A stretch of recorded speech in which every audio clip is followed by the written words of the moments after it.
Hello and welcome to Supercoach Insider. My name is Chris. I'm Swiz. He's Swiz.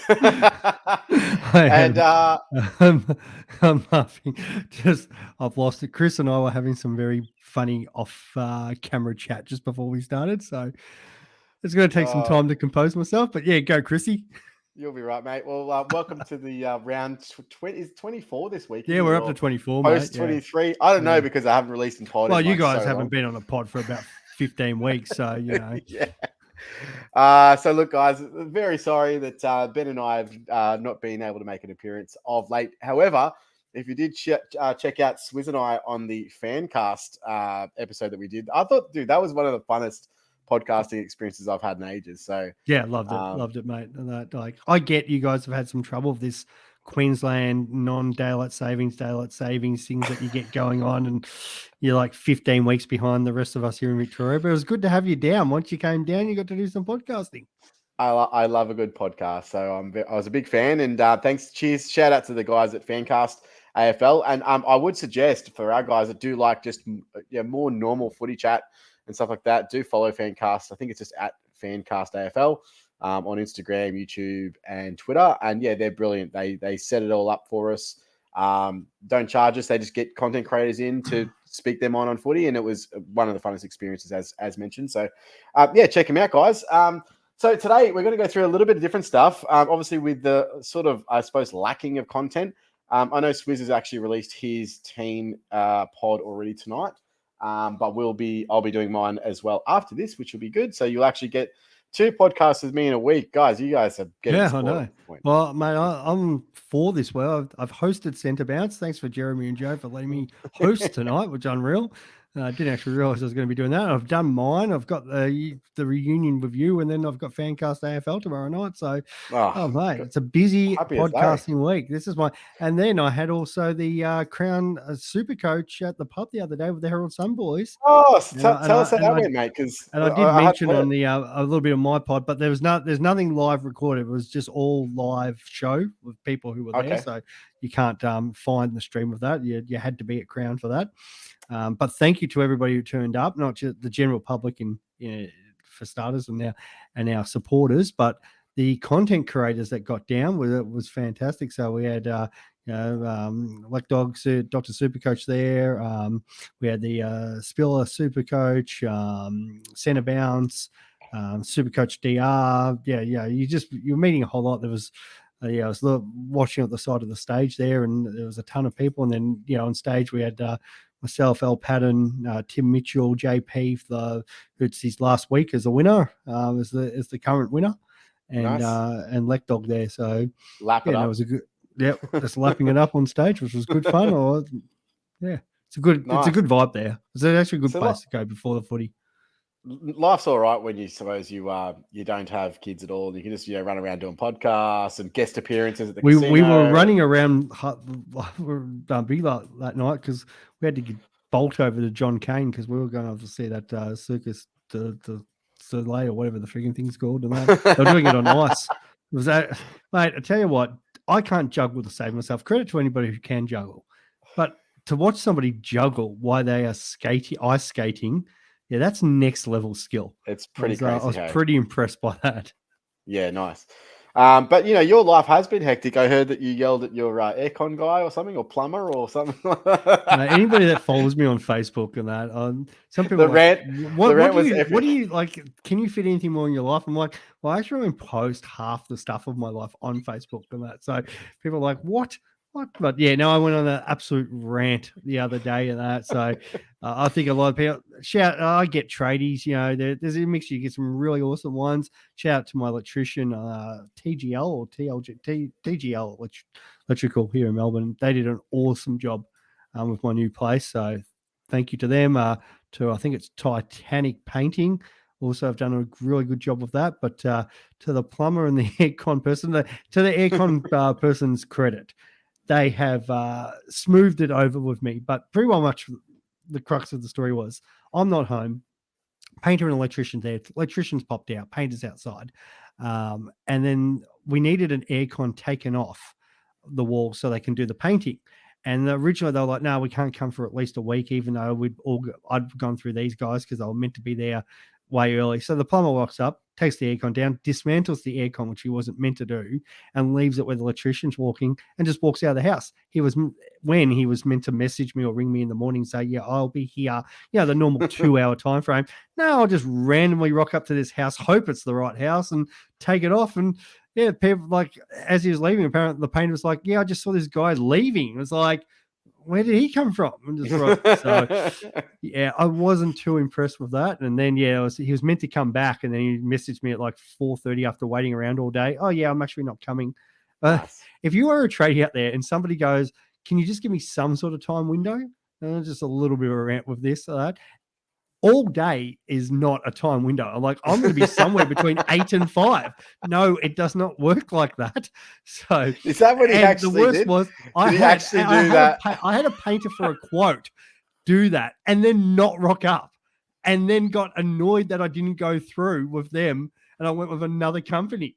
And I'm like, oh, what do you think was going to happen there, champ? It's like this plumber guy.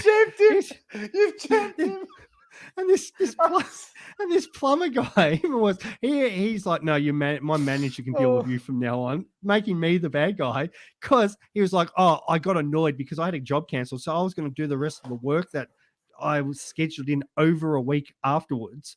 But you had other tradies in, so I couldn't do what I needed to do. And I'm like, but you're not meant to be here for a week, buddy.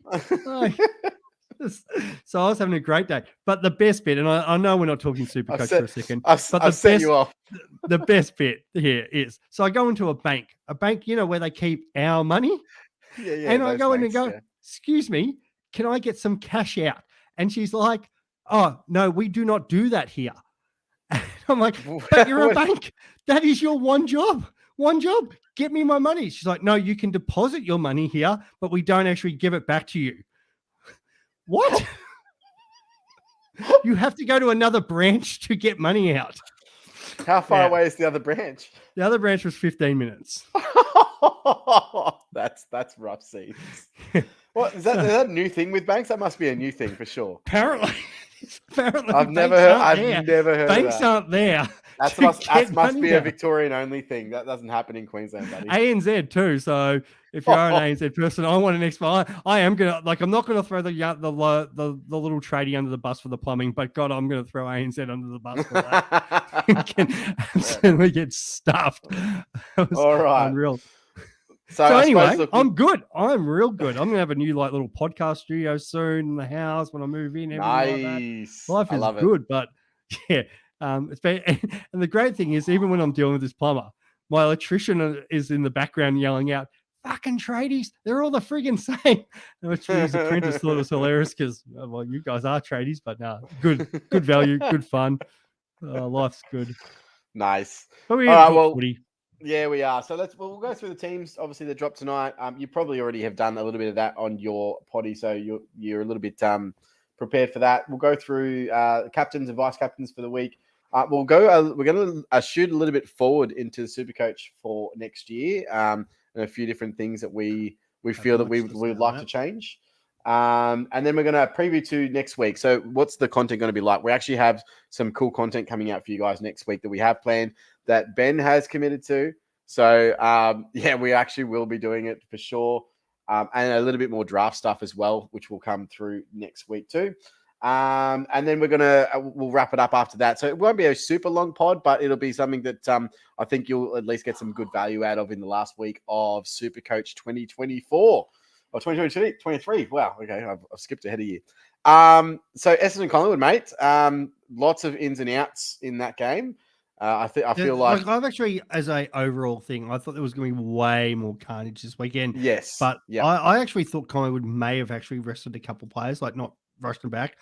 I know you still need to win to finish top, but first and second really doesn't make any difference in the scheme of things outside of who you may want to play. And I think the balance comes out going, and this is hard. I was talking about this on the other pod before. Would you rather Collingwood, as a Collingwood supporter, play Port Adelaide or Melbourne first week with still an underdown team? You might not have more back. Definitely won't have Dacos back. or who would you prefer to play in the prelim when you are full strength? So that's a great question. And the reason I would rather play Melbourne week 1. The reason is I think that, don't get me wrong, I don't think we're playing great. And I know that Melbourne are playing fantastic. It's more about who can beat Brisbane because I'd rather not play Brisbane, right? So if we play Port and we beat Port, there's a chance that they get knocked out in the second week and Brisbane don't play them. I think that if we beat Melbourne with the next week, and then Melbourne versus Brisbane at the Gabba, I think out of all of the teams in the AFL, they're probably the only team that could do it. So I'm okay with that. And then, if they win that, obviously we play them at the G. So again, look, you got to beat the best to be the best. I think that we'd definitely rather have this first week matchup with them. We'll be close to full strength. I know that Nick Dacos will be underdone, obviously, going into that first week. He may not get up for it. There's rumors that he might be back for the week after. But he was at training today, running laps, kicking the. I think he was handling the ball. Not sure if he was kicking. He could play second for sure, but I don't see him playing the first. Well, they've said that he's ahead of schedule. I've heard all the things about ahead of schedule, but I still don't see him playing the first final. I think it might. I think if it was a do or die final, maybe. But the fact that it's still a second, you get the second chance. It's not worth it. We've given him the extra week because then he'll be right to go. And look, there's obviously something to say about form as well, which you don't want to flirt with. And look, Collingwood haven't been in good form, so they kind of need to recapture that. Now, a nice easy kill this week wouldn't go astray, but I would have preferred to have played after the other top 3 teams, so that we can sort of identify where we want to finish, and then be like, oh, okay, we've got all these laid out. Oh well, who knows? But we've gone in essentially. My view from it, Chris, was. You play Port first week, and I get what you mean about not wanting to play Brisbane, but as play Port first week, get the easier kill against them. That's no disrespect to Port, but Port at the G for the Pies is much easier to handle than it will be Melbourne, and then win through, get the extra week off to rest up the players, and then full strength take on Melbourne, potentially Melbourne in the prelim. And even if it was Brisbane, it's still I'd be back in Collingwood being full strength to win that game. Where do you really want to be in the situation potentially playing Melbourne first week, who could beat you, especially if you've got a couple of players still underdone or not in, and then you're in a do or die semi-final against Carlton would be potentially the worst case scenario. So that was my thinking around it. Like, there's no right or wrong. We're going to find out very soon. No, that's absolutely fair. It's I mean, of those teams, we've beaten. I think we're on a 3-game win streak against Melbourne, aren't we? No, Melbourne got you last time. I'm pretty sure. No, we beat them earlier in the year. Have we played them twice? I'm pretty sure. Didn't you play them twice? I feel like you played them twice. I have this feeling that maybe you didn't, but let's be right here for our fans and that, because I could be completely wrong on that. But... All right, let's have a look. I'm just going to bring that up quickly. I feel like we got the wood over them. Yeah, you might. I might be completely wrong on that. But let's have a look.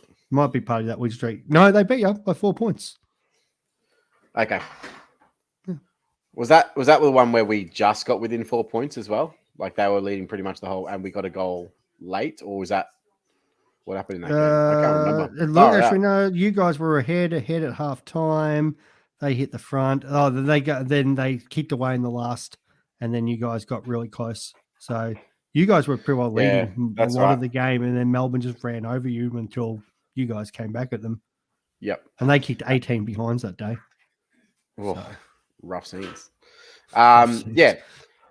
So look, I still think that what I'd rather is Melbourne, but and I don't know. Oh, look, I don't know what I'm going to get from Port. Like, I think that they're on their best on any given day could beat anyone as well. The top 4 is really close. Top 4 it's really open. Like if I'm a Collingwood supporter, but I just don't want to, especially because Clary will have a few games under the belt then, and it's like Melbourne pretty well. That's what I mean. Strength. Playing them later, I'm not sure if I want to play them later in the finals. Yeah, but at least it's like Dacos and Moore and De Goey are all fit and fight. Well, hopefully all fit and firing by then. Yeah, that's true. That's a valid point. I think. Yeah. Well, we'll have more back for that first game, but your best team. Yeah, but and kind of underdone more. in a sense. There's too many. I think there's questions that first week for Collingwood, and I think you could still beat Port just because it is at the G. But they could still get you. You know, like it's not out of the realm. But if you're playing Collingwood, Port Adelaide 10 times there, I think Collingwood get them 8 or 9 times. It's just the way. Yeah. So obviously there's not really much in terms of Supercoach relevancy in these ins and outs, unless you're still holding on to Jordan De Goey, unless you've got a draft for a start. If you got a draft naturally, these do affect you. But the natural ins and outs for that, I don't think anybody's going to probably have a lot of those players. No, exactly right. And so the interesting one here is Peter Wright out, which I think is a huge out for them, and that really swings things in our favour. He's absolutely a really hard matchup, especially with our outs in our list. Draper out is also massive. He would typically, I would say, monster DC, and then obviously even Cox. Yeah, Cox has the height, but not the strength to go with someone like a Draper, and he's just a bad matchup, I think. He's been a really negating ruck. So, having him go out actually, I think, really helps Collingwood. And I suppose the first little SC nutshell is that I think there's a sneaky VC there on Darcy Cameron for the Friday night fixture. It will be Andrew Phillips' last game, and they've brought in Nick Bryan. I suppose the one thing is, how much does Cox come in to the ruck, considering how well he played last week as the sub when he came on, and he actually dominated that ruck since he came on. So will they revert back? They've been doing a 70-30 split basically, and sometimes 80-20 with DC. Will they revert back to a 50-50 split with Mason Cox, seeing how good he was in the ruck last week? I'm not sure. So there is a potential for a sneaky there. So I get that. I've got Darcy Cameron loopholed on my emergency at the moment, with the ability that if Nick Martin plays well, because I'm loopholing him, Dunkley can go back forward, or if Darcy Cameron was, for whatever reason, injured, I've always got Marriage as the backup to come on as well. But I feel like if the game looks over by a half time, there's the potential that Darcy Cameron could be the sub player this week, and they give Mason Cox a proper run in the second half. Just because Cox hasn't obviously had as many opportunities lately, and you already know Cameron's the first ruck. So well, that the thing is wouldn't surprise. I mean, they're coming off one of the biggest losses I've ever seen them have. Fifth. I think that's the fifth worst in their history of the club. By the way, I hated watching that game. That was an absolute nightmare. I would hate to be a Bombers fan sitting through that. And they've gone through so much, and to dish that up in a must-win game was absolutely shocking. And I just couldn't. I just feel for them. So, and I don't say that often about Bombers, but I think I've gone soft on them since 10 years or 12 years of pretty much really hard times. I've just gone a bit soft on the old Bombers now. We'll see what happens, but I can't imagine that they come out against Collingwood and put up the performance that they did last week. This was their grand final now, and I think that they will put on a really good fight. And even if it is they're down by 6 goals, I can't imagine McRae making a sub at that point or something like that. And I don't think it's going to be more than that. We've unfortunately haven't really shown much killer instinct this year and putting teams away when we've had the opportunity. We've just sort of give them an opportunity, let them on a 3-4 goal run, and then bang, they're back in the game. And that's been our one downfall this year. So we'll see what happens. But I actually don't mind that as a sneaky VC, but we'll see what happens. On to the Brisbane and Saints game. So the only thing here is obviously Jack Hayes comes in. So what was his price for Supercoach? You're out of order here, mate. Yeah, you're out of order on your. Am I? Yeah, that's like the 4:30 game. But anyway, we can do that one. Okay. They've got the 2 games at 1:45. Oh, they do. And North Melbourne Gold Coast. But I'm on the AFL website, and they've the AFL website does it out of order. I found this where the app actually does it in order. Bizarre. That's bizarre so weird. AFL. But yeah, now that you've brought it up, Brisbane St Kilda. Yeah, why not? Yep. Yeah, Jack Hayes, which is really annoying because he would have been super cheap in Supercoach next year if he got a good run, and because they've decided to manage Max King. Saints clearly have thought, well, the home final, who cares about that? we can get beaten by Brisbane anyway. Nobody beats them up there, so we may as well take the L and rest our player. Yeah, I mean, look, they can pull one out of the box. We know that Saints can, but I mean, I wouldn't be resting resting a Max King in round 24 when he's got a week off next week. So it would have to be some kind of injury. Like, surely. You'd think so. Surely. Surely. Yeah. I mean, like Dusty, he's managed. Oh, but he missed 2 weeks. Like, just tell us what he was injured with. That'll be fine. Crazy stuff. So yeah, obviously not too much in terms of Supercoach relevancy there, but look, the Saints could pull an upset. I doubt it. A lot of the time, in round 24, sometimes, especially someone like a Brisbane here, could just put the Q in the rack and be like, let's just get to next week. So that it's the same with Collingwood, really. Like, there's been a few times where we've lost the last game of the season when we were clearly the better team, just because we just were like, whatever. So there are some danger games here, but obviously Saints have more to play for than Brisbane. I don't think can Brisbane get knocked out of their top two. I don't think they can. Yes, they can. Unless if they were to smacked. lose. No, if they were to lose okay. and Port win, they finish. So they travel. So Brisbane have to win to stay top two. Okay, so they do have the motivation there. All right, let's go to the 145 game. So sorry about that. So Brandon Ryan. So is another rookie, or is it? No, he's played already this year. He's played already. Yep. Yeah, and so Jai Newcomb comes back in, so it's a big in there. DGB out injured, Ramsden omitted, and Ned Long omitted. And the Freo side, Hamling comes in. Is that his first game of the season? Hamling? Quite possibly could be. Yeah. Or is he? He's not retiring, is he? Surely not. It might be.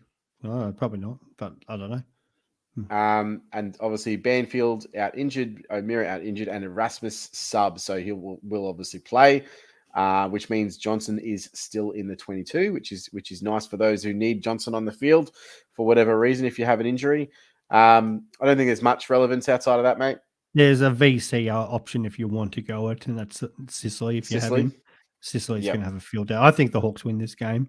I can see Sicily having an absolute field day against that Freo forward line of Tracy and a miss.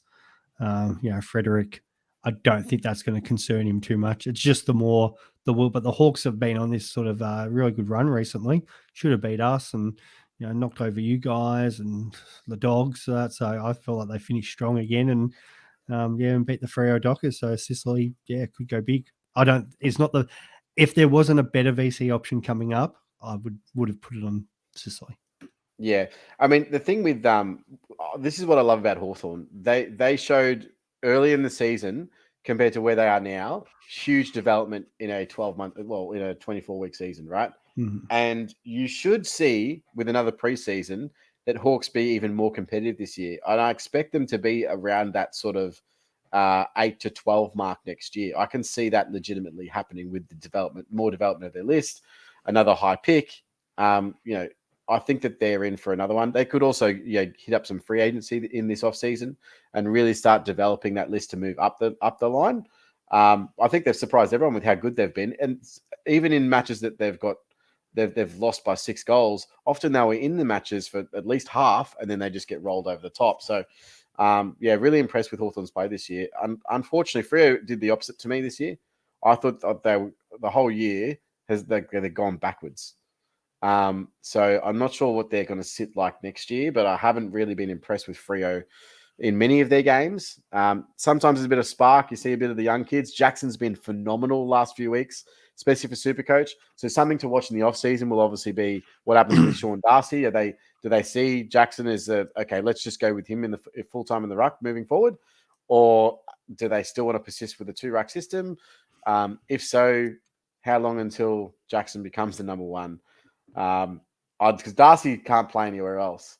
And to be honest, if I'm Jackson, I don't want to be playing anywhere but the ruck. So how do you have that conversation with them, it's an interesting one, to say the least. So the North Melbourne Suns game. So LDU obviously not coming back in.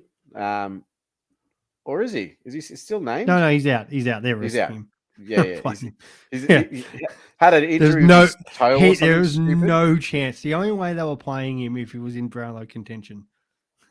Which he's obviously not because he's been injured so much this year. And we've been chatting this for Supercoach 2024, complete, absolutely no-go zone. Like, I don't know. So he's been laid out 3 times, was it? Or twice? LDU's 3 times this year. 3 times laid out, multiple injuries from different parts of his body. I don't like he can score and he's got the role when he plays. But how many games overall did he play this year? Maybe you'd say 15. So did you miss, say, 7? Something like that? Yeah, that's just not enough for what he's going to be priced at because he's going to be an expensive option next year. So yeah, I'm definitely on the unfortunately no-go zone for me. What about you, buddy? Mate, if he's fit preseason, he is in my team. Ugh, taking that risk. Mate, the guy's a gun. Just an absolute jet. And I think he could potentially be top 5, if not higher, especially their draw. It's all about their draw, and they're going to get a soft draw. So if they're starting the season against West Coast, Hawthorn, Suns, stuff like that, Freo, where he's got the ability to just rack up 130s. Yeah. What's interesting is next year is what's going to happen with their midfield setup because they're going to obviously have Harley Reid now coming in. So Harley Reid will play forward to start off with, I think. You think? Yeah, so I think Sheasel stays back, especially with what about Hall and Wardlaw? Ziegel retiring. Wardlaw plays guts. That's his number one position. So you got Wardlaw. I think you're starting midfield's Wardlaw, LDU, and Simpkin, and then Taron Thomas is the next one, the obvious one that goes through there. Yeah, so Simpkin's the interesting one, hey, because I think he's the one in the midfield that holds them back just because his use is so bad. He can rack the pill, but his use just destroys them when they're trying to move the ball forward. I just feel like also you got Will Phillips there that he showed this year that he can play footy. All right, so he obviously an inside midfielder. I don't think you want to be playing him on the outside either. So yeah, I just feel like there's a lot of mids there, and they probably don't even really need Reid, but you just got to take him, right? Because you have to take him. So yeah, it'll be interesting to see how that progresses. I mean, I'm hoping that it might mean that, say, LDU doesn't get, say, 80% CBAs, but maybe he's a 65% CBA guy, and they try and develop him as a half forward in his off time. So we'll see how we go. I know I talked a lot about for those who double up on the centre-backs guys or come over, because I did have a long chat about North Melbourne. So what I think now happens with them is that's why Sydney's number 1 for Mackay, because they'll offer the contract which will trigger pick number 2. And part of those discussions is Melican and Dylan Stevens go to North. North overpay for him in regards to Port Adelaide's first round pick, which is currently pick 16, which will get bumped back because all these academy players, the Suns have 3, Bulldogs have Croft. So, it'll probably end up being about pick 20. So I think, the North Melbourne just want that number 2. So you guys do the right thing, get us the number 2. We'll look after that, deal with there. And then the Swans will then on trade that pick to get Grundy. So the Swans win because they get Grundy and Mackay, which is probably their missing pieces for the way their team's going. And then North get the 1 and 2, which will really stuff West Coast because I think they get Reid and then they get Curtin, which is the key defender that they need. So you think that's how it plays out? You think that they get like front round 1 compensation? Yeah. For Ben Mackay. Yeah. I don't think that's how that works anymore. I think because Sydney will offer the contract because it's all on your length and how much money it is. So Mackay's already in that age. Yeah, but there's also an exec, like the AFL looks over it, and it's not actually as simple as he gets. Yeah, no, there's herbs and spices and all that sort of stuff. Like that's what the AFL say, but that's not how it actually works. But at the same time, if there's if there's 5 or 6 years at 800,000+, the reality is it's that band 1, and that like the AFL can bloody say left, right, or center, and realistically North, they're putting in for the priority pick and stuff like that, which I don't think they'll get, but I can see the AFL going, well, here we'll make sure the Mackay compensation. Oh yeah, and there's that consideration as well. They're like, we won't give you the priority pick, but when the Mackay pick comes through, we'll make sure we rub you the right way. Look, that could be a thing. I think it's more likely that he gets an end round 1 compensation pick, which will be like 19, 20-ish or whatever it might be. I don't think it happens as pick 2. I'll be shocked. But if it's 18 or 19 or whatever, and now this is the controversial thing because they'll just match. And then people are like, well, if they're going to match for that, it just shows that they don't deserve to because they only want him depending on what the pick is. But if it is that 18, 19 or whatever, they'll match and then they'll force a trade with someone. Is there also consideration to say that Ben Mackay is actually no good? Like I don't know why people want him. I'm not going to sit there and say he's no good because I've watched him in games like naturally destroyed Jack Rewell last week, but there's a massive age gap and difference in their career. But there's not many key defenders rolling around. There's less good key defenders than there are probably key forwards at times. That's why Sydney were going really hard for Barras. Now that Barras is committed and saying he's not going anywhere, it always seems like a club can get a key forward out from somewhere, but the key defenders don't swap too much. Like the Bulldogs, probably their best key defender this year has been Liam Jones, and he's come off a supplementary list. But outside of that, I can't remember too many key defenders since probably Lever and May. And the D's gave up the world for them, especially from a financial point of view, and they've helped tremendously to help Melbourne get the success that they've needed.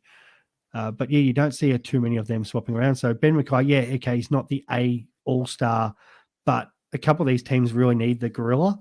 Like Essendon, they don't have one. Like BZT, people some say, but he's not. He's not the size compared to Mackay. Mackay's huge, like 200 centimeters, 100 Ks. How do you stop your Tom Hawkins and your Guns, your Oscar Allens and people like that in going around the comp? They can be the difference between winning and losing. So I can see why he's worth it on that point. He might not be we know his limitations, but what he does is stops the key gorilla forwards. So I mean, there's that. I mean, at the end of the day, I mean, there are different ways to defend too. And so maybe that is how the league is progressing forward. But I mean, Ben Mackay's been nothing but getting absolutely spanked for his entire career. So I'm just not sure that that's the way. So Collingwood, for example, I know that this is a bad example, but the way that they defend is that they all basically don't even have a man. They just sort of play a team defense and a team structure. They have some, loose one-on-ones, and they will try and lock down. They generally try and lock down the small, like the attacking small. But on the bigs, they just rotate, and whoever's leading up the ground, they'll switch with someone else and switch with someone else. There seems to be a movement in the AFL to move towards more hybrid defenders that are sort of 192, 193 centimeters and very athletic. So they may not be the big gorilla types, and that's fine. That if that doesn't work in your system, then it's no point anyway. A lot of the time, guys like I say, a Charlie Curnow or something like that, who will beat you one-on-one, they very rarely get one-on-ones in the modern AFL. So yes, when they do get them, you're going to be outpointed, but they're going to outpoint most of them time anyway. There is one guy in the league that I would say is a really, really good one-on-one defender, and that's Sam Taylor. Outside of that, I think Wiedering is really good as well when in a one-on-one situation. But Ben Mackay's not it. He's not. And most teams don't have him. So stop trying to buy them, in my opinion. But that's just, we're probably even very off topic of Supercoach, but that's just my opinion of key defenders. I mean, even Stephen May, I don't think he's a great intercepting defender, but I don't think he's a really great one-on-one defender. I think that their system, the Melbourne defensive system is one of the best in the league. And he shines in that. Like at the Suns, he was a good defender. He was okay, but he wasn't lights out, oh my gosh, this guy is breaking the league kind of defender that he was when he went to Melbourne.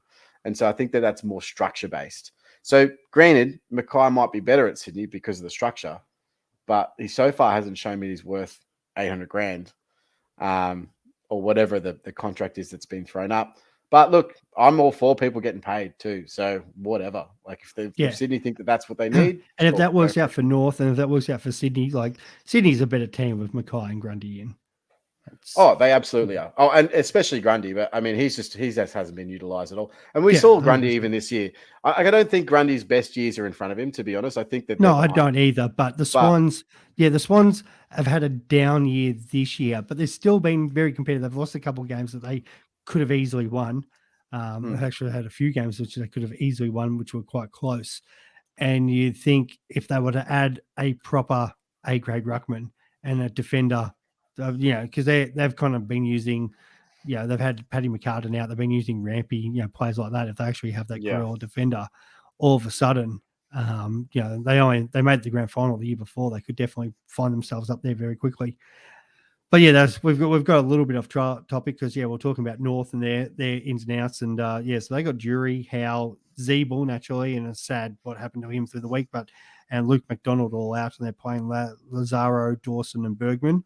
And for the Suns, they've got in Davies and Chris Burgess. I'm pretty sure you've got him in your team, don't you, mate? I do. I was saying earlier that this week is the first week that I've actually been able to field a full team. And then I realized it's not because I still have Nick Dacos. So, and then I have him as an emergency cover in my defense line. So let's hope for a laid out. Yay. Then you got Bailey, Humphrey, Lukosius, and Atkins out. And a few people asked me about Atkins this week, and I've said, well, that makes your decision easy if you're going to trade him or not. How he goes. And who wins that game, buddy? Which is an interesting one. Mate, that is I said on the other pod before, I'm not a huge gambler. I play Draft Stars. I don't play sports bet as much. But I've locked in multiple multis this week, which includes Gold Coast, Collingwood. There's a game we're about to talk about, Port. Some of these games are absolute locks this week. Gold Coast, I think they're still like North Melbourne's only at $3 or something.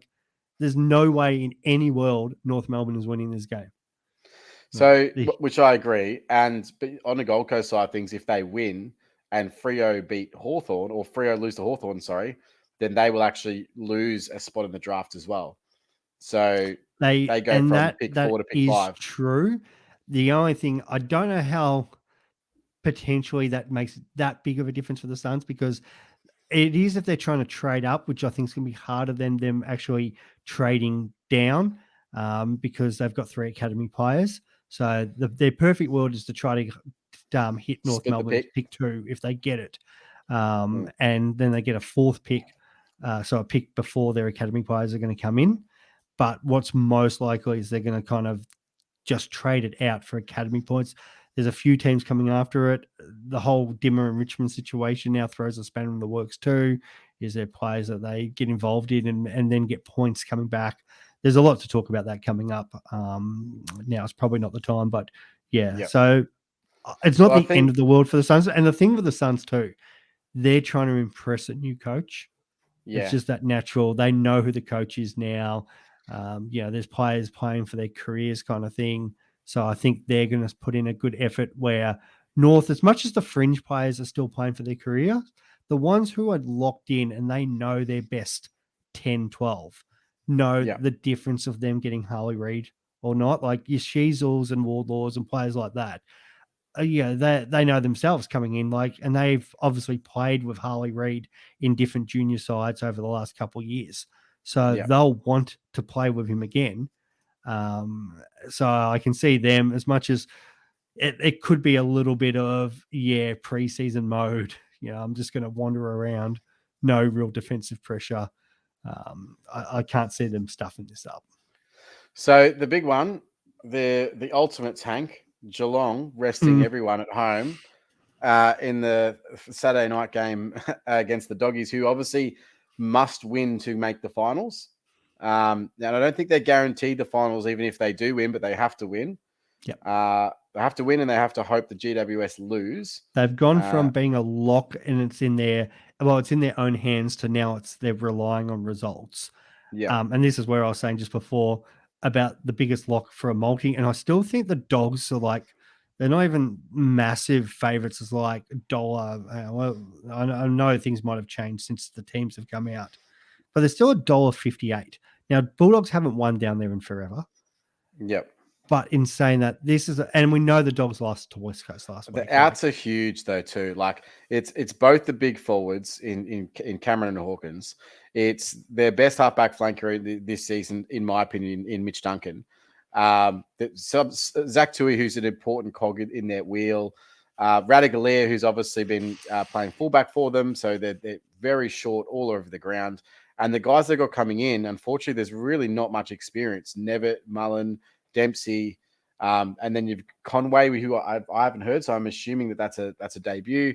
And then Stanley and Menegola, so who Menegola hasn't played much football this year. And on the other side of things, so Bailey Smith out with illness, so I'm guessing he must be sick of Bevo's shit. So I think it's more the case they don't want him playing a good game against his future employer. That makes sense. Absolutely. McRae out, which hurts a lot. So hopefully you don't have McRae if you were there. He was injured last week. I think he copped a knock, didn't he? And then got subbed out. There was talks they were going to potentially, if season wasn't on the line, he probably would have got dropped this week anyway. Potentially. He did play. He was playing really bad. Really bad, but... Give us your tip in that one, though, mate. Like, honestly, where do you see that game cracking onto? Who wins? Oh, mate, this is hard, isn't lock. It? Mate, to me, this is one of the, well, it's not the lock of the weekend, but the Dogs win this easy, comfortable. Like, how can they? There's no way, if they can't win this, they'll never beat Geelong down there again. No, Geelong, exactly, it's the worst. Like you look at that forward line. Geelong's forward line this week is Myers, Dempsey, Smith, Henry, Neal, Stengel. You take Isaac Smith out of there. There's about an average games of about 10 in that forward line. So, and even the midfield's one of the worst midfields I've seen for Geelong. Like Menegola, Atkins, O'Connor with Conway. They've rolled out the VFL team. They've literally rolled out the VFL team. They literally have crazy. So the Dogs, and this is where I said Sicily, would be a decent VC option, but the lock VC option is, and you flip the coin. If you've got both of them, it's English or Bont. Now, for me, I made the kind of the mistake in the end because I went English over Bont last week because I'm thinking English up against Williams, and he did have more DT than Bont, but just Bont, Bont tax and everything, ended up getting 50 more Supercoach because that's what Bont does. But so the natural thing for me is like, I'll go Bont this week. But I think Tim English up against Conway could absolutely be next level. But either way, they have to win. They've got to, do everything right. So it's English and Bont are just got to. They'll be the two leading from the front here, and Libba back this week too. Stanley's in there too, so you would assume that Stanley plays as a main ruck, right? Like he has to. No, but I think if they're bringing in Conway only plays one position, but. Conway's 206 centimeters, 100 Ks, which I find interesting because they've been playing Neal also as that sort of talk because he's 203 centimeter big guy too. So it's hard to work out what they're going to do there. Like, yes, I nearly agree with you because Stanley's usually a very good, defensive kind of ruck, but. Like if they're bringing in Toby Conway, they're bringing him to have a look at him and give him the opportunity to play. The one thing that I think potentially happens here, which Geelong are very known for, is the late change. And they do it every week. So it wouldn't surprise me if maybe Sam Simpson comes in for one of those tools, maybe even potentially Reece Stanley, and they just have another look at him. Fair enough. Interesting game, that's for sure. I think I will be watching that. So we'll see how we go. Now, moving on, the late game there, obviously over in the West, is West Coast and Adelaide. So this is a strange one because Shannon Hurd's come back. So obviously his last retirement game. So they'll want to play for him. You got Luke Shuey back. He's obviously playing his retirement game. And out you go with Elliot Yeo and some fringe players there in Chesser, Jones and True. And Brady Hoff is in as well. So I actually, this is a danger game. I don't think Adelaide can win here. And can Adelaide, obviously they can't make the finals, right? There's no chance. So winning again for them is a bad thing because they can leapfrog Geelong. Obviously, if they lose, they can leapfrog Richmond. And they've got a really good percentage. So they could even leapfrog. They could finish in 9th, which is insane. So there's a massive difference between Adelaide winning and Adelaide losing this week in terms of their draft position. I would not be shocked at all if West Coast pull out another win here. They've got nothing to lose now. But the one thing, and if it's a selfish individual thing from the Crows' point of view, it's Tex Walker. I think, what's he, 8 behind Kernell? He's kicked 10 against them once this year. I can see him kicking between 10 and 12 if they just absolutely feed him. I don't think Adelaide try and win this game. They might just win because of natural skill. But I think every time they go forward, they're just looking for ticks. I don't think he's got a chance to beat Curnow. Not a chance. 8 No, goals. because I Curnow's don't. got to play in the leakest. Oh, That's not the the thing. leakest. In the leakest inside 50 defense in the league. Yeah, I think I can see a world where Tex gets in front of him after the West Coast game, where he kicks like 9 or 10, but then Curnow needs to kick a couple to get it back. Yeah. But I think all Adelaide do in this game is not even worry about the result. They might still, as I said, might still win, but every time they get the ball, they're kicking it to Tex. So obviously we've got the VC options in English and Bont, right? But any chance that you might want to switch to that to an Adelaide Crows mid? I originally had that open, and I was like, I don't know which one's getting off the chain. I hate the fact that I have both, and every week I got to flip between. It's the same as flipping between VC for Bont and English. Like a lot of people who I haven't had English, unfortunately, all year, which is one of my downfalls. But yeah, I hate that you have both, and you got to try and just guess which one's going to go better. Guess the matchups. It's been rough trying to guess that all year. Yeah, exactly. So I don't want to pick the wrong one. If you are in a draft league and for whatever reason Tex is there, pick him up and put the VC or the captaincy on him. I feel like he's going huge. Not bad. All right. So is this another? So Sunday games. So flipping over to the Sunday ones. First game of that round is Port and Richmond. Your boys, mates. Doesn't look like there's any change over in the Port side. Quite a few on the Richmond side, but obviously we knew already that Jack and Trent weren't playing this week. And Dion managed. Tell us the story there, mate. Has he already signed his papers elsewhere, or? Where was? Yeah, could have actually. Did I miss the? Oh yeah, press. Yeah. There it is. Yeah, mate. I wouldn't be surprised at all if he's heading Gold back Coast up or Lions. If it wasn't for Dimmer news, I would have probably said Lions, but I think maybe the Suns. I just don't know how he fits in. Maybe for that midfield, but it's Dimmer coaching. He really likes meatball, so it's it wouldn't surprise me if he gets in there. And here's what I think happens. I think he does go to the Gold Coast, and it may not even be the fact that he plays, but I think he might play the first, say, 10 weeks. All right, and he'll play midfield. The reason is these guys have been trained to play under Stuart Dew from their get-go, right? So you got essentially, I know Tuke's been around longer, but you've got Rowland and Anderson have both played under Dew, and they've played one style of midfield without changing. And now they're going to completely change the way that they play. And the way that their midfield operates and Dimmer's midfield operates is completely different and going to throw a massive spanner in the works. So Dion could be the glue that comes in and just plays until they get the rhythm of things.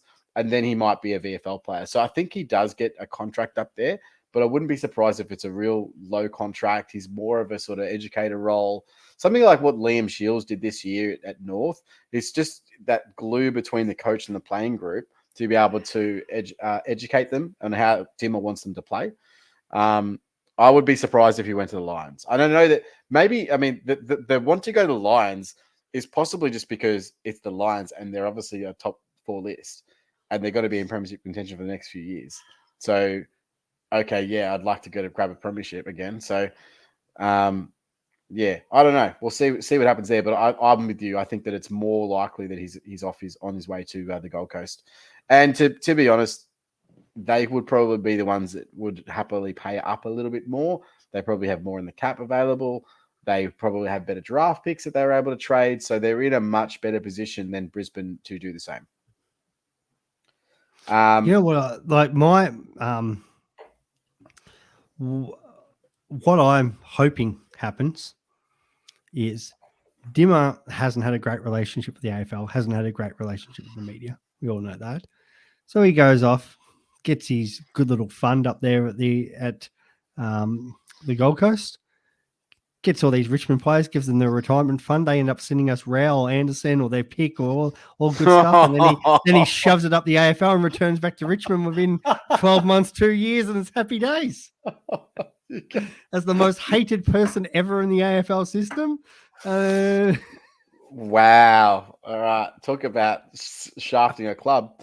I've never heard of someone wanting to be James Hird that badly. Hey, Ross practically did it to St Kilda the first time. It was like, oh, I'm not going to blood kids, and then I'm just going to roll out to Fremantle and take I'll over see you later, theirs. dickhead. That's it.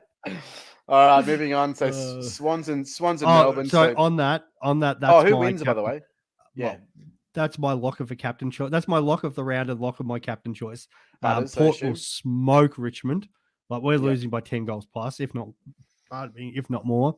And Butters or Rosie, especially Butters, I think they are going to destroy us. So I don't like Rosie as a pick for captain, but just because I'm more the Butters. I'm happy to throw a C on Butters and ride that train, but I don't have him, so he's not my captain. But so I would absolutely endorse that for sure. Yeah, he's they've got it. They're 12% behind Brisbane, and that's before Brisbane playing whatever they win by. So that's a ridiculous margin. Like, we're talking like 200 points or whatever. But at the same time, it's if for whatever reason, Collingwood were, well, they've got to win to stay above Melbourne, and they won't know that result yet because Melbourne play afterwards.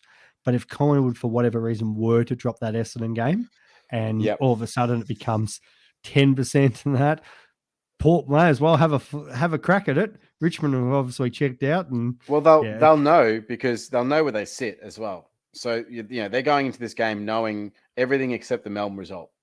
And that's the one thing they can't predict. So Melbourne are in the box seat here. Melbourne can literally decide what they want to do based on the previous results. So they're playing at the SCG against Sydney, and Sydney are going to bring it up to these guys. Sydney are no pushover, especially they've got a few back. Interesting to see. I want to see what they're. Is Melican in the lineup, or is he just as an emergency? He's listed on the extended interchange bench at the moment, as is Matt Roberts. We'll see how they line up, but they've come back into form late, the Swans, and I really hope that they weren't going to make the finals because I think they give a lot of teams problems. But we'll have to see how they go here. They could really shake up Melbourne if Melbourne just take the foot off the gas. All of a sudden, they run over the top and get 6 goals real quick. Like, I'm not averse to them causing an upset here, and I would say that Melbourne are probably the favourites, even though it is in Sydney. But who knows what is going to happen over there? And of course, on the Melbourne side of things, Josh Shaki is the sub. That is about it. And everyone else is extended interchange bench. So we will see how that pans out with Melbourne. No real Supercoach relevance there, of course. And on to the last game. So Carlton and GWS, they sit back and they can watch everyone else. And I don't think that Carlton can, I mean, if obviously the Swans pump Melbourne so they can get this information, and if St Kilda beats Brisbane, then they are in trouble to lose that 5th and 6th spot. But it'd be really unlikely for them to jump all the way down to 7th and not get a home final. So I don't think that's going to matter too much. GWS, on the other hand, they might need to win. They might need to win to be able to stay in the 8. And by the way, I thought that something a little bit classy was GWS's Twitter on last week said, thanks St Kilda for putting them back in the 8 after thank West Coast, for beating the Dogs and putting them back in the 8 last week. It was so funny. I love the GWS social media team. They're so hilarious. They're very good. They are. So one big out is Sam Doherty. So I know a lot of people that have Doherty that is unfortunately Damien, one of our mates, he brought in Doherty for Dacos as his last trade. So that's a bit unfortunate that gets to the last round of the year and Doherty gets injured. But Walsh is back, obviously, for those that have him. If anyone's still holding on to Chera, he is back as well as Mitch McGovern, Fogarty, and Durden. And on the Giant side of things, Flynn, Haynes, and Angwin are in the squad. Are they all extended bench? Yes, they are. So hopefully we still get the Kieran Briggs train rolling through. But we do know that Pitney is a fairly restrictive ruckman as well. So we'll see what happens there. Who wins that one, mate? I know it's at Marvel, and the most informed team in the comp against arguably the second most informed, maybe third most informed team. It's going to be a great match, and it could really shake up. I might even be at this game, and I'm at the moment I've picked Carlton, but it all depends on the results. So both teams should know where they stand going into this match. Yeah, and there's potential for either late changes or especially if the Dogs lose to the Cats, the Giants are like, well, they'll know they're in, so they might not be playing for a lot, so there could be some changes there. And if the Blues can't change position, well, it just depends on where, if they want to play the Giants the following week again at home, or if there's another team, and depending on their results. So I'm going with Carlton at the moment, but that tip could change depending on what happens over the weekend. Yep, makes sense. Well, I suppose we'll move on to VCC, and we've already really gone through all the options for you, but I'll just go through what I'm doing with my team. Now, this is unfortunate because I don't have the flexibility of other teams. So I'm either going to go the risky VC option with DC, and I think that's the way that I might go, because the C fallback for me is going to be Bont, and I think that he's going to absolutely have a field day. So I really only want a guy, when you pick a VC, that if they go huge, great, but if they just go an average score or below average score, you're not really cared because your C's so good. That's how I feel about that option. If you do have any decent backup C's after that Geelong Bulldogs game, then I would recommend obviously switching your VC out to him and then going a different route. I don't mind the Sicily VC, of course. I just feel like I'm going to get stuck with a 115 or a 120 that I probably have to take. And I'm not sure I want to. That's, I suppose, the risk you get with Sicily. Don't get me wrong, Sicily could go 160, 170 as well. And we've all seen that happen even this year. But not for me. And I don't think I would touch the Laird Dawson combination there. Yeah, I just don't have anyone. Would you even trust maybe a Goulden on a Sunday Arvo? If you don't have Butters, no. I'm not a huge fan of them. I'm trying to think of more your popular ones, like we've all like Oliver, obviously, but I mean, he might get shut down by Mills. Tracker also in that same boat and category. Do Melbourne even care? I mean, look, they get the chance to have a look at everything. I don't know. I don't mind, like maybe one of the Lions, but I think I was disappointed last week. I feel like I was burnt. I went Neil last week, and I thought he played so well, and he had like 33 he did. touches, He played very well, SC. but had no super coach in it. It's if you don't have one of those Hawks, I really like that. Or even one of the Freo players. So a lot of people have like a Brayshaw Sarong. I think this could be just it could be a little bit of boost for. Wouldn't touch them with McGuinness in the form that he's in. Wouldn't touch them. That is the hard thing. Yeah, which one he goes to? I think he probably goes to Luke Ryan. Yeah, that as well. That as well. But yeah, that's the hard thing with McGuinness. So like, does he go to Brayshaw? Does he go with Sarong? I think he goes to Sarong, but you just don't know. But if not as the captain, but it's a VC. Well, is it the end of the world that you risk? Yeah, one that you just don't care about. Exactly right. Yeah. And if he goes off, because if you pick the right one, the other one's going off the chain. Of course it is. And you don't want to be watching that game and the other one's going crazy. It's going to happen because somebody's going to go, oh, yeah, actually, no, I think he's going to go to Sarong. He actually goes to Brayshaw, and Brayshaw gets a 50, and there's Sarong getting a 150. So one of those Freo mids is going off the chain this week. It's just we don't know which one. By the way, for those playing at home, I introduced my lovely fiance Eliza to PGA Tour 2K23 this week. It's free this month on PlayStation Plus.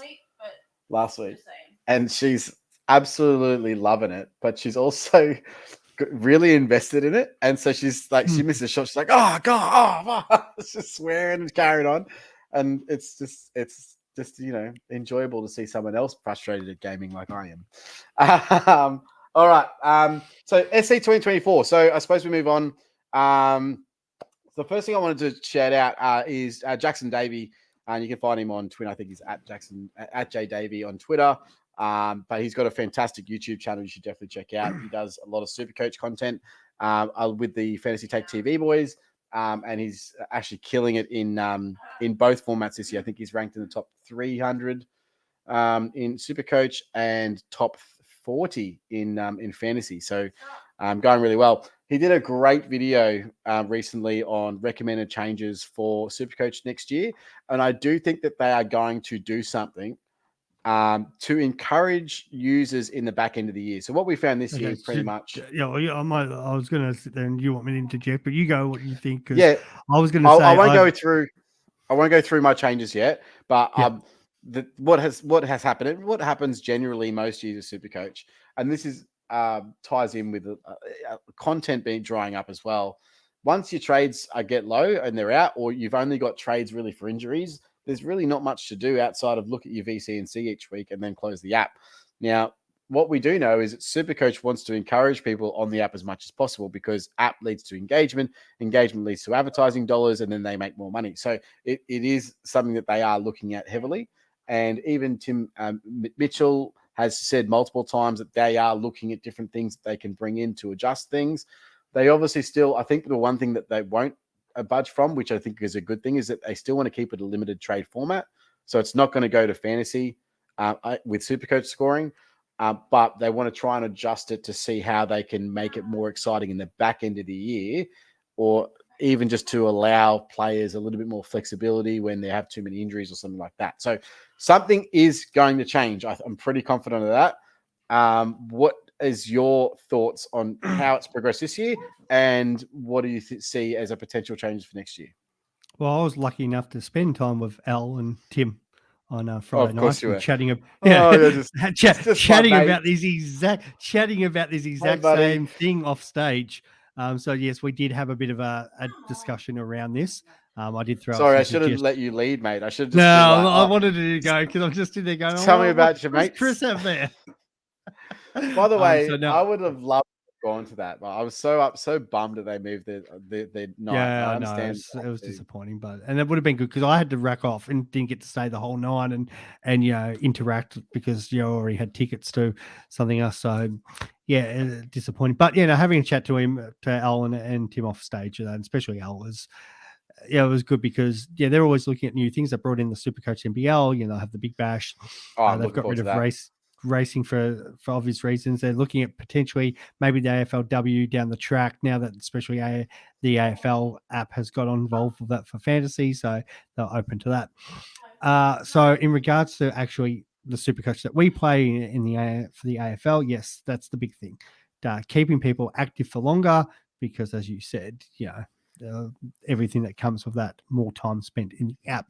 And he goes, especially Al talking to me about, they've had these team meeting discussions around this. They brought in the boost because firstly they thought that would help in case players got COVID or other stuff was happening there, and also maybe keep the general player more active. All that happened was that people were finding a way to fast track their teams.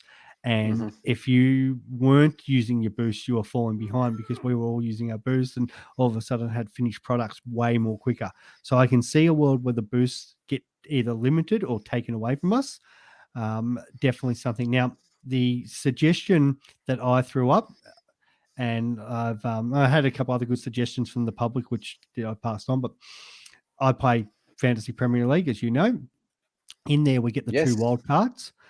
What the AFL is looking at doing next year potentially is having the 1 bye round. None of this 6-4-2 situation. Oh, that would be so good.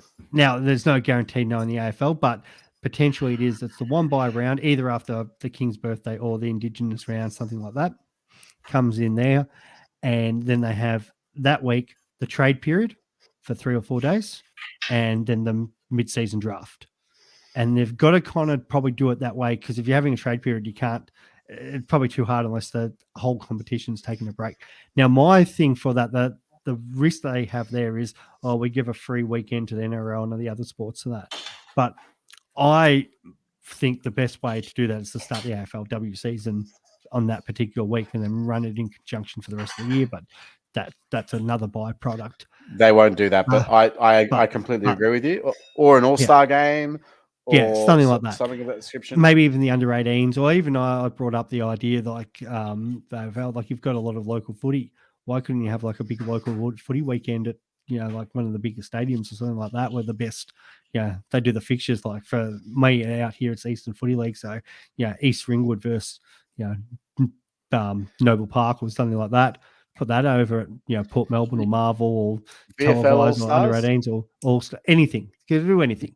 But anyway, so they have that week. You could have a VFL All Stars games, for example, and it's basically a draft show. Yeah. Right. Like who are these guys that are coming into the teams? Because obviously a lot of get picked up in the mid-season draft. Bang! All of a sudden, these guys are on show, and you get to see them for the first time. Could influence recruiting. Like there's so much a ton of things they can do. Yeah. So what I can see happening is they probably play the Monday night game or the Monday King's birthday game, whatever it is, and then the next week the game's on Thursday. So you've only got like the 9-day gap. They do the trade period, they do the draft, but for us, for super coaches, then we get the wild card that week, and it'd be perfect as content creators because the best thing we have is leading into the season. That's our biggest talk. So instead of EPL, where we can use that wild card anytime, so it's harder to talk about from a content creator because people might have already used them, they could use them, whatever. So whatever the value of your team that week, you have 8 days, 9 days to completely reset your team and repick your team for the run home for the rest of the season.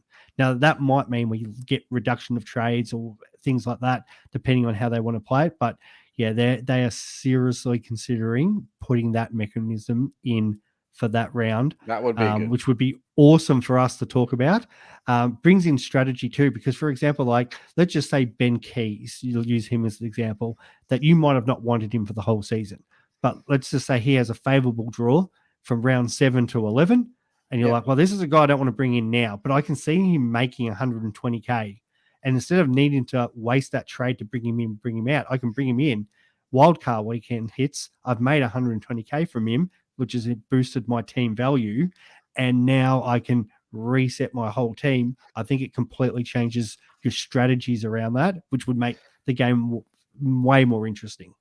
Way more interesting. And from a content creator's perspective, it changes the entire landscape and the entire year, right? So we would have insanely high attendance and views on podcasts and things like that because people want to know, how will I structure for the first 12 rounds? How would I structure for the last 12 rounds? How am I going to work that around? It would be different content for both. What I would like to see if they were to do that, and this is one of the suggestions that Jackson Davey made, is that he suggested gatekeeping trades. So what he means by that is you only have access to, say, half your trades in that first part of the season and then half of them in the second half. So that completely changes your strategy as well, because obviously, really, those trades in the initial part, you've got to try and maximize cash in that first period so that you can get the best kind of wildcard team that you would in the second, but also then you have trades to keep them engaged for the back end of the season. Yeah, my good mate Grimo's been huge about this on Twitter and tagging this about like maybe different trades. Yeah, as you're saying, gatekeeping open up as the season goes on. So if we break it up and say after round 12, that's the bye weekend, maybe you can only have access to 8 trades in that first 6 rounds. Then the next 8 open up, and then there's 8 that only open up for the end of the season, or whatever the breakdown of trades is with your wild card in the middle. So I think there's definitely fans and then like content creators like Jackson who have definitely been bringing this up. So I think that's something that you might not get access to all your trades before that wild card, even if they based it on this year. What do we have, 35, 36? Even if it was 24 18 or 18, but they might even give you more in that first half, but you don't get access to your last 10 or whatever to that second half of the year. It opens up just to keep people going, well, I know I'm going to get those trades at that point. And at least with the wild card weekend, if they do go that, it's where some people who make errors with their team will end up getting long-term injuries and had to burn trades. So that now you've got a mechanism where you can forced to say hold an injury for 3-4 weeks. Even stay involved with your super coach, because you know that, hey, I can correct mistakes. I can go out and get different players which might able to boost my ranking or at least keep me active in my leagues. So I think yeah, the combination of those two would be fantastic. They don't want to change too many other things because with the money side of things, because of terms and conditions. Because I know a lot of people have been suggesting like the access to the second team and stuff like that, but that does because they are still registered for gaming and that because there's 50K on the line. So the other suggestion I threw up, and I know a couple of our fans have messaged me about this, is in regards to those who play with Supercoach Gold. So you have the casual fan who gets in and they want to keep involved. So you have the same setup or an easier setup to Supercoach where it might even be more trades. And I've had people throw up and go, well, could we do like AFL Fantasy, have the 2 a week, Big Bash 3 a week, whatever. They give us 40 trades, whatever simple solution that. But then there's a second team for those who play Supercoach Gold with separate prizes around that. So your hardcore fans, and that's where they might make strategy and different rules involved in that as well. I think they're less likely to do that, but there is a little bit of a thought because they do want more people subscribing to the Supercoach Gold because, again, that's more money towards, that they get up front. I think the gold, like in terms of overall membership and usage, I don't think that that's too much of a slice of the pie that they make from Supercoach. I think most of it comes from advertising. But however, there's potential there that they could get more people in wanting that. If you're signing up for Supercoach Gold, not only do you get a second team, but you're playing for, it's not just an overall prize, but there's multiple prizes involved with that. I know they get, as you said, a lot of their money from advertising and sponsorship and stuff like that, but there is potential to open that floodgate and explore that.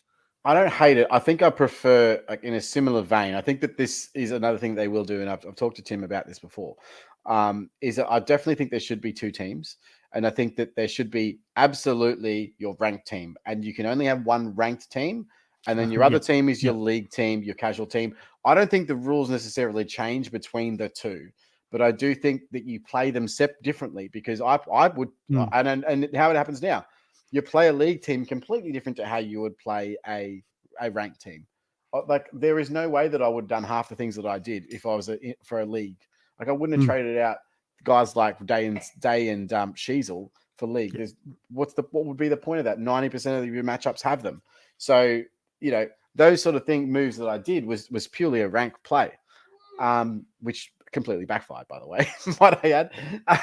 But I like the idea of having the 2, and I also like from a user perspective, you always want to see, I'd love to just throw that team together, and I know guys that do Weed Me and Ben and stuff like that, and you obviously don't do this, but they will just throw out a few their girlfriend's email address or whatever and throw in a team, and it's just their second team that they just wanted to throw in because they want to see how that would go, and that's the system and style of play.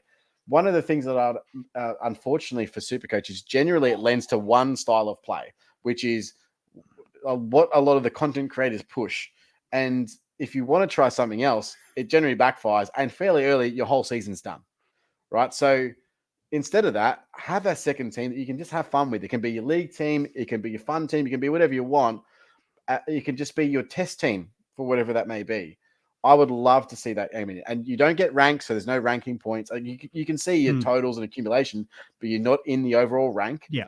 And you can access it from the normal app. And all it is a little tab that changes from one team to the next, ranked and unranked. I think it's a very simple mechanic that they can add that will boost engagement incredibly, because now you've got 2 teams, you spend double the amount of time in the app researching different players that you wouldn't bring in each team. So I like that idea. I do think that the 2-team idea works.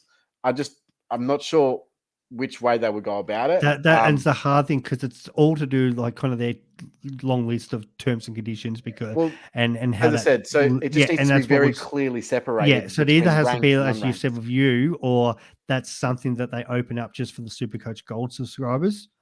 And that's another way that they get people subscribing, where it's like, okay, you can have access to a second team, and maybe they, as I said, Supercoach Gold run their own separate competition that you can play around with a second team, or that's a head-to-head competition or eliminator style or whatever that they come up with. but that's only that bonus if you are a Supercoach Gold subscriber. And again, from a content creator's perspective, having the ability to have a league team and an overall team, you get two separate types of content there. Like we have draft, but the draft is so uniquely individual. Like there's no point in us, like we've dabbled a lot in draft content over the years. And what we found is that the viewership is really low, generally speaking, because what's relevant to my league is not relevant at all to someone else's league. And it's really hard. I can go to my waiver wire and it makes nothing on yours. And the guys that are really, really good, it's hard to spot in the app when they're owned by everyone. Like you can't just pull up around. And that's why I still bring it up because I'm in multiple drafts and I've kind of done that on purpose because I'm in multiple different team and setup. So I've kind of got an idea of, if you're in this sort of league and you're with 8 players with 15, these guys could be on the waiver here. But as you said, if depending on the standard of players, some of those players get snapped up very quickly, and you've really got to go to the real unique on any given week. It's that a lot of players for whatever reason aren't owning, but then it's nearly throwing darts at dartboards trying to get that accurate for that player. And then there's people who will pick that player, will find out, they're that well knowledge and research like us. They've already picked that person up when once the waivers have opened. If you've got any savvy Supercoach players, they're gone the moment the waivers are open. There's no check that for this. No, it's like that guy's gone. He's well gone by the time that you open that up. So the only other thing that I wanted to mention is also something that Tim mentioned online, which was a potential of a hire player. So if you have injuries in late season, he mentioned on Twitter the other day, like you would have one a season where you just had a hire player, which means if you had a late injury, it can cover for a certain amount of time, maybe 1 or 2 weeks or whatever, and you can use it any time in the season. Can be tactical if you want. I'm not sure that's a route that you could potentially go down. I don't like that because here's the thing I really don't like about it. So what you're saying is the one time of the year that I might need it, I might be engaged for an extra 5 minutes. It doesn't really boost engagement. It doesn't really boost content. Like it's a practical thing that can be used, but I don't think that it's really doing what essentially the goal is, which is increasing engagement, increasing content. And if it doesn't do those things, I don't think the function really fits the form. That's more just to keep people sucking when they get an injury or stop it in my Twitter DMs, That's right. Leave me alone because of that. And I understand. And that's what we were saying. Yeah, that's that potential or the more better one. And now you're getting a little bit more high tech, like again, Fantasy Premier League, where you can buy extra trades, but they do it by I don't mind that. But by that now they do it by giving up ranking points, overall ranking points. So for their for I had a good week this week and scored 70 points in fact. So I can give up 4 ranking points. Yeah, 70 something because I'm on all the Brentford players at the moment and they're just killing it. But so 70 points. If I give up 4 of those points, that's a big deal for ranking. So let's just say Supercoach version of that might be 100 points or 200 points or something like that. Do you give up 200 overall ranking points to get an extra trade? I much prefer that idea than doing cash because cash kills you. If you trade out your cash, you're not only are you trading at, like, let's say it's 100K or 50K or whatever, you're making your team progressively worse as the season goes on. I like the idea of ranking points because at least you can somehow make it back. So if you trade out, I don't know, what, like 100, 200 points or whatever, there's a chance that the player you bring in actually makes that up by the end of the year. And so I don't mind that as a strategy.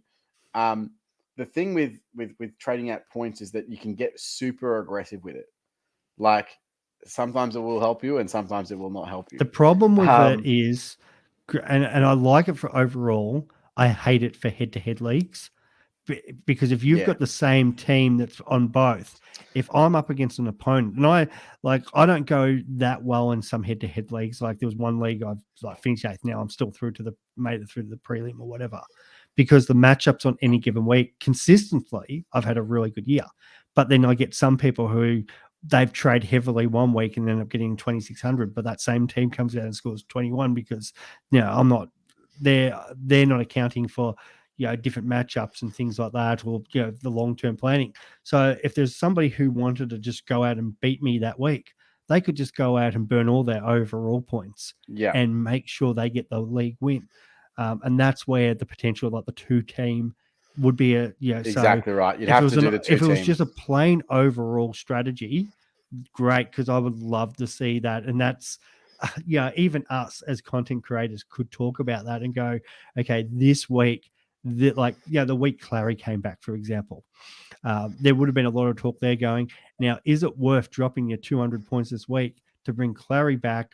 Or, like, let's say Sicily, for example, when Sicily came back, is that better to have him than, the seventh best defender kind of situation? And then you're saying to do the debate going, how many points is that person going to score versus having, the most premium defender for 7 weeks or 8 weeks? And so that it does make a good debate about it. I mean, drawing upon, say, a fantasy Premier League example, 4 points is what they trade out, and like a good return in that week can be, say, let's say 10 points. Like that's a double return, generally speaking, or a clean and a return. So you can make it back technically in 1 week because your other guy might have gone 2, or whatever it may be. So I think it's a very important to note what that point mark is. 200 is way too much in my opinion. Too much, but I was just using as an example. Like 80 to 100, it might be 100, I could see that. for example. Yeah. But for example, and then that's what I probably would have done. Like, say last week, Callum Mills, you're see the door, and that, and I'll take the 100-point list because the player I'm bringing in, Mills, with his 38 plus the 100, I'd probably go out and get the person who's scoring 130 or whatever, and I'm behind after 1 week, but I know I'm going to be ahead for the next 2. And it's so early season, you can really make some aggressive moves to get the right guys in. So I mean, look, I don't hate it. I mean, there are options, and I think that we've sort of covered quite a few of our favorite ones anyway. So let us know in the comments below which ones you think you'd like to see in Supercoach next year. We might get Ben's input next week, or maybe not. I don't know. We'll see. See how we go. But let's looking forward to next week. So we will actually be producing some content next week for you guys. So we're going to do a little bit of a draft special. No, I was going to say we're not. Well, we won't let too much detail into it. That I think we hold off on exactly the full details. Okay. Till Okay. Well, we do have a couple of pods planned. One of them is a draft special. Yeah. Which is going to be focused on me and Ben's league that we've started and we've been involved in now for almost a decade, where Ben got pipped at the post and he is not happy. And spoiler alert, he had the VC on LDU. He wasn't laid out. And you can imagine how he reacted to that. So it'll be a fun pod, and we've got the winner coming on for that one too. And we've got another special pod that we'll release next week, which is going to be some great overall content. But we want to hear from you guys as well. What sort of content do you guys want to see from us moving forward? We're pretty much going to the off season next week. Do you want some more regular AFL content? Is there draft specific or Supercoach specific, or do you just want to chill out for a little bit? Let us know in the comments down below if you've got any suggestions, and we would love to at least address that. And have a great time. Yeah, well, I've said that. So I will, for my team, each week, I'm going to do the 10-week AFLW. If I was backing myself, the annoying thing is I was like, I need another season under the belt before I even consider doing Fantasy Premier League. And the way I've started both, well, do you know what your ranking is in Fantasy Premier League? Just find that, because I'm just trying to can get it for you. Compare the pair. But so I'll do that. And because we do the individual pods now, I will definitely spend more time with the Big Bash this year. As most people know, cricket's definitely my sport. So it's something I will, because it's harder with content creators because of the way the rounds are and it's always going. But because I can get on and do an individual pod for 15, 20 minutes, half an hour, I will do my team through the Big Bash season. So if that's something you're interested in, you can jump on and talk me through with that. But obviously if it isn't, nobody's forcing people to jump on either. My overall rank right now is so shocking. 5,089,035. I made the point on my team pod before because I'm like, I'm pretty sure like last year they had not just over 9 million people play Fantasy Premier League, which puts the 180,000 Supercoach in perspective there. So I'm sitting in the top 20. I'm top 28,000 at the moment. That's awesome. Nice work. Yeah. That's why I was like, I'm pretty sure there's like 8 to 10 million playing at the moment. So I'm the 9 million. Yeah, I'm the 500th ranked person in Australia. Nice work. So nice work. I'm pretty happy. It's good when you jump on, as I said, the Brentford players that nobody else. And the good thing is I haven't even used my my bench. Now there's one bench boost as well. And I know NRL does that for their Supercoach. So, and I think NBA, they're doing that where you're getting 50% of your score. NRL, you get 4 players, I think, from your bench that get included in your score. So maybe that's just another one throwing up for Supercoach going, maybe with your emergencies, do they add an extra emergency on and you pick one of them and you get half their score or something like that? And just feel free, throw in, as Chris said, throw in your ideas. There was a couple of people that messaged me last week, similar to what we were saying. But no, I appreciate those who either hit me up on my YouTube or they just shot me a message on Twitter. But yeah, no, there are a couple of people that sent me messages. I was talking them through with Al anyway. So that's what, and a few people that did message me asked me about, they like the old school one of more limited trades. Now, the problem with that is, we talked about Supercoach want people logging on more and more, but I can understand the hardcore players who use like back in the day, we only had 20 trades or one a week and stuff like that. So something that, no matter what it is, there's always a different strategy. Go, mate. Sorry, buddy. Sorry to cut you off. No, you're good. Something that I would love to, and you just mentioned NBA fantasy, and my favorite way of playing NBA fantasy is 9-cat. So I would love to see some sort of category style fantasy football in AFL, which doesn't currently exist. Everything is points based. So how category works is that they, all these different stat categories. So in the NBA, it's points, 3-pointers made, rebounds, assists, steals, blocks, field goal percentage. Like there's a whole bunch of categories, right? And you actually go head to head. So your team of, let's say 10 players or whatever it might be versus their team of players, who gets the most rebounds, who gets the most field goals, who gets the most 3-pointers over that week. And in your league matchups, you win so many categories. So there's 9 categories. If you win 5 of them, you win that week's matchup, and then you move on to the next one. I think that would be an awesome way to represent league players as a category system as opposed to a point system, which is a little bit more simplistic. And it's not something that maybe even Supercoach would dabble in, but maybe a new fantasy format that would be available. So something I would definitely like to play, because you can imagine contested possessions and hard ball gets and goals and a whole bunch of different stat categories that would be there, and you'd have completely different players. It would make forwards relevant. It would make defenders relevant. You could have spoils as a category, completely different players that you'd never played with in fantasy before would all of a sudden become relevant. So, that's just something completely left field that I have been thinking about for a while. Anyway, that is going to wrap us up. This went for an hour and a half. Wow. This is classic. I know we just chatting classic things that we Chris love. And Swiz talking. Pretty much. Yeah. But I had a good time again, as usual. You, obviously good seeing you, and thanks for coming on. And apologies to Ben for he's in pain right now. He's had a shoulder reco. Oh, Benny boy. He's in the wars, mate. I saw him the other day, and he just comes out and he's like holding his arm like this. Oh man, he's in rough scenes. They don't build those Queenslanders tough, do they? Unlike us Ricks. Absolutely not. Yeah, I mean, I had ankle surgery. Sorry to our Queensland I was viewers. walking again in 4 days. No. All good. All right, guys. So thank you so much for your time, and we'll catch you in the next one. Bye.